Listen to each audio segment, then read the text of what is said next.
Yes. Senator Johnson. Thank you, Mr. Chairman. It seems to me that the overall question we ought to be asking is, with limited resources, and we have limited resources, what's the best way to spend them? To make sure that we have a reliable grid, to make sure that we can mitigate against whether weather or climate change events and mitigate the problem of hurricanes and tornadoes and floods, that type of thing. One thing we can do is stop building in flood zones, account for the external costs, the externalities when it comes to building expensive properties on the coastal regions. Don't expect the federal government coming in and bail you out. So there's some common sense things we can do there. I'll ask Dr. Tierney, Dr. Kieran, did you guys know how much we've spent in total trying to mitigate climate change globally? I don't have that number at my fingertips, but I would be happy to follow up with you. I'd like to hear that. We did have one witness from AEI said there was a pretty good estimate, about $5 trillion. In the Inflation Reduction Act, the green energy component of that was CBO costed about $400 billion, but Goldman Sachs said it's closer to about $1.2 trillion with a T. Throughout these hearings, we keep talking about different costs, a couple tens of billions here, 20 billion there, 50 billion there. We're talking $1,200 billion when I have no idea where that money is going to be spent. If it's going to be spent to mitigate climate change, I would argue it's probably going to be misspent because I don't think there's anything we can really do to hold back the tides. If we've already spent $5 trillion, people are still, hair on fire, concerned that the world's going to end in 12 years. It's not.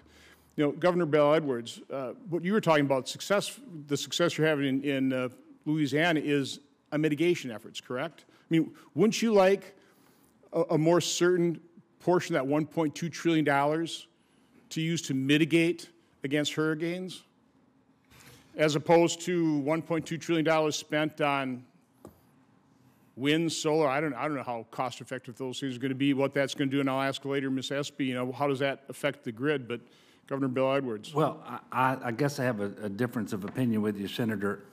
Louisiana is the most adversely affected state when it comes to climate change, and we produce more CO2 per capita than just about any other state in the nation.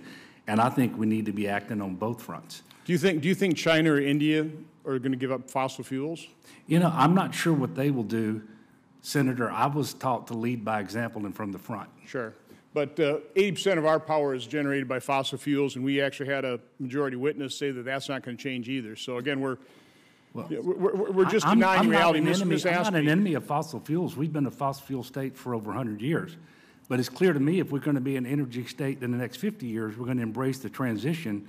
We will reduce our reliance on fossil fuels, increase our reliance on clean energy such as wind I just think solar. That's just not recognizing reality or economic reality. And maybe 40% of our power is from non-carbon emitting So, Ms. Aspey, I want to ask you, to what extent does the wind power, solar power, what does that do in terms of grid reliability?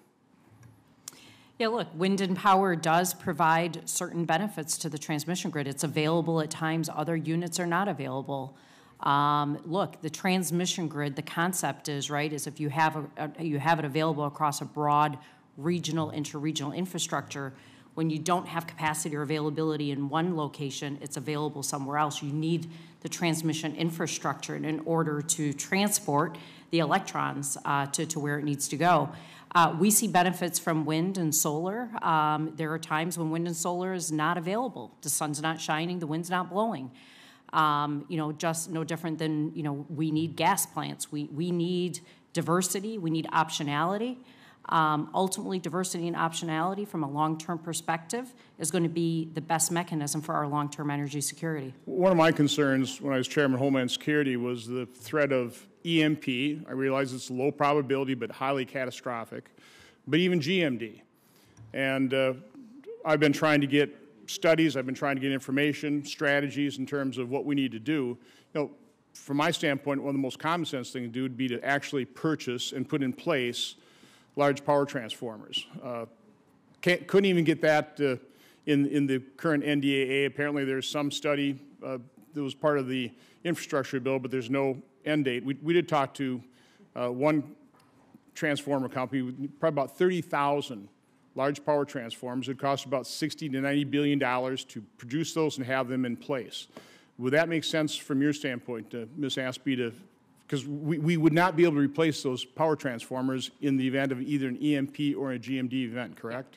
There is a certain limited inventory of spare transformers across the country. Certainly, we have agreements with our neighboring utilities. Should indeed there be such an event that we need a transformer. Look, this country was built with many different voltage levels. So while I may have a certain transformer specification, my neighbor may have a different one. The other real issue from a transformer perspective is there's no domestic manufacturing of high voltage transformers in this country.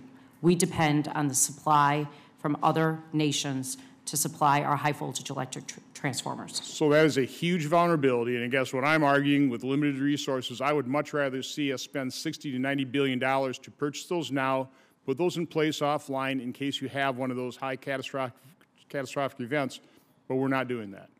I think it's unfortunate because we're, again, trying to hold back the tide, spending $1.2 trillion, and it's just not going to work. Thank you, Mr. Chairman. Senator Padilla, particularly grateful that Senator Padilla is here, given the infrastructure issues California is facing after the climate-driven